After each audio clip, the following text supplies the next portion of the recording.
আগে ডিগনিটারিদের সাথে প্রফেসর ইউনূসের একটা এই যে মিটিংয়ের সাইড লাইনে একটা মিটিং হয়েছে, যেটা এই সামিটের সাইড লাইনে। ওইখানে উনি কাতারি যারা ডেভেলপমেন্ট, যারা সিনিয়র অফিসিয়াল আছেন, মিনিস্টার আছেন, কাতারের টপ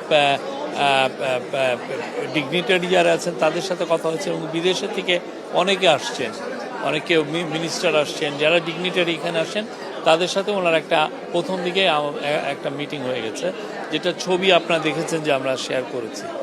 তারপরে 9টার পরে যেটা হয়েছে যে সামিটটা শুরু হয়েছে। সামিটে খুব ওপেনিং সেশনেই প্রফেসর ইউনূসের একটা বড় বক্তৃতা ছিল। উনি 20 মিনিট, 3 জন ওপেনিং সেশনে মূলত বক্তব্য করেছেন 4 জন। কাতারের একজন মিনিস্টার, কাতারের যে আমিরের বোন শাইখা হিন্দ বিনত হামাদ আল থানি, উনি খুব ইনফ্লুয়েন্সিয়াল। উনি কথা বলেছেন। উনি কাতার ফাউন্ডেশনের প্রধান, তো উনি কথা বলছেন। আর বাইরের থেকে কথা বলেছেন আমাদের chief adviser professor Mohammad Yunus, এবং আপনি জানেন ব্রিটিশ অ্যাক্টর, খুব নামকরা অভিনেতা ইদ্রিস আলবা। ইদ্রিস আলবার সবচেয়ে বড় জিনিস হচ্ছে ইদ্রিস আলবা কিন্তু বড় বড় ফিল্মে তো করেনও, অ্যাট দ্য সেম টাইম উনি কিন্তু আফ্রিকা ওয়াইড একটা চ্যারিটি করেন। এই চ্যারিটিটা খুব নাম করা একটা চ্যারিটি। তো ইদ্রিস আলবার সাথে একটা কোশ্চেন অ্যান্সার সেশন হয়েছে। আর প্রফেসর ইউনূস 20 মিনিটের একটা বক্তব্য দিয়েছেন। ওনার বক্তব্যের মূল বিষয়বস্তু ছিল যে কিভাবে মাইক্রো ক্রেডিট এবং সোশ্যাল বিজনেস কিভাবে মানুষের জীবনকে ট্রান্সফর্ম করে, সেটা বাংলাদেশেই হোক আমেরিকাই হোক, এই পুরো বিষয়টা উনি তুলে ধরেছেন। এবং এটা কিভাবে মানুষকে হোপ যোগায়, এই জিনিসটা। উনি এটাকে আরও যাতে মানুষ যাতে এটা দোরগোড়ায় যাতে পৌঁছে যায়, পৃথিবীতে যাতে সোশ্যাল বিজনেস আরও আমরা শুরু করতে পারি। সোশ্যাল বিজনেসের মূল যে কনসেপ্ট, যে স্পেসিফিক একটা ইস্যু ধরে, একটা প্রবলেম ধরে, প্রবলেমকে সলভ করার জন্য একটা সোশ্যাল বিজনেস করা, এগুলো নিয়ে উনি 20 মিনিটের একটা, আমি বলি যে চমৎকার একটা ভাষণ দিয়েছেন। আমরা এটার ভাষণের কপি আপনাদের সাথে শেয়ার করবো। বাট এইখানে যেটা হচ্ছে যে ওরা অত বেশি আমরা দেখলাম যে এটা বাইরে ফল আউট চাচ্ছে না। এটা খুবই ক্লোজ ডোর একটা ইভেন্ট, বাট প্রচুর বাইরে থেকে প্রচুর লোক আসছেন, আফ্রিকার অনেক লিডার আসছেন, অনেক মিনিস্টার আসছেন। এই আর এখন উনি জাস্ট ওপেনিং সেরিমনি শেষে উনি এখন ওনার সাথে উনি কল অন করছেন হচ্ছে কাতারের যে কুইন, হ্যাঁ, কুইনের কাতারের যে কিং শেখ তামিম আল হামাদ আল থানি, তার মা শেখ মৌজা, আপনি জানেন শাইখা মৌজার সাথে, এবং শাইখা মৌজার মেয়ে শাইখা হিন্দ, যিনি এইটা আটনা সামিটের মূল উদ্যোক্তা, ইনাদের সাথে একটা মিটিং হচ্ছে। এই মিটিংটার বাংলাদেশ এবং কাতারের মধ্যে সম্পর্ক আরও সুদৃঢ় করার জন্য এই মিটিংটা খুবই বড় একটা ভূমিকা পালন করবে। শাইখা মৌজা আপনি জানেন কি না, পুরো আরব ওয়ার্ল্ডে উনার চেয়ে পাওয়ারফুল ওমেন আর নাই। উনি খুবই পাওয়ারফুল ওমেন। উনি একক নেতৃত্বে এই কালচারে কাতারে বা পুরো আরব ওয়ার্ল্ডে যেই ধরনের কালচারাল এস্টাবলিশমেন্ট করেছেন, এটা অতুলনীয়। কাতারে যে দেখবেন যে ইসলামকে নিয়ে যে একটা বড় তারা মিউজিয়াম করেছে। তারপরে কাতারে আপনি দেখবেন যে বড় বড় আমেরিকান বড় বড় ইউনিভার্সিটির শাখাগুলো এসে কাতারে সেট আপ হয়েছে। এটার মূল উদ্যোক্তাদের মধ্যে হচ্ছেন শাইখা মৌজা। খুবই এনলাইটেন একজন মানুষ। পুরো আরব ওয়ার্ল্ড তাকে রিভিয়ার করে, খুব তাকে সম্মান করেন।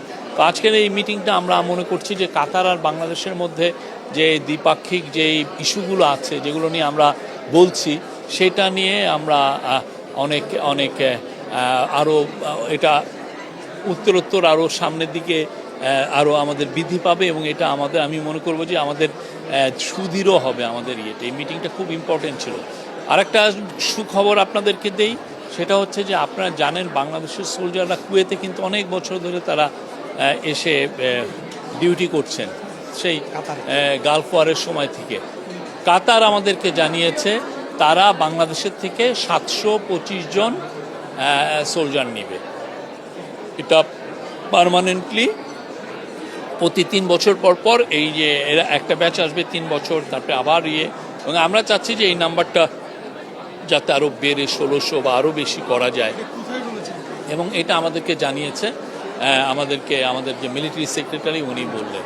মিলিটারি সেক্রেটারি SSF এর যিনি প্রধান এখানে, এনারা দুইজন আমাকে সকালে জানলেন। এটা আমাদের জন্য খুবই, কেননা এখানে যে স্যালারিটা একজন সোলজারের স্টার্টিং স্যালারি 2.5-3 লাখের মতো।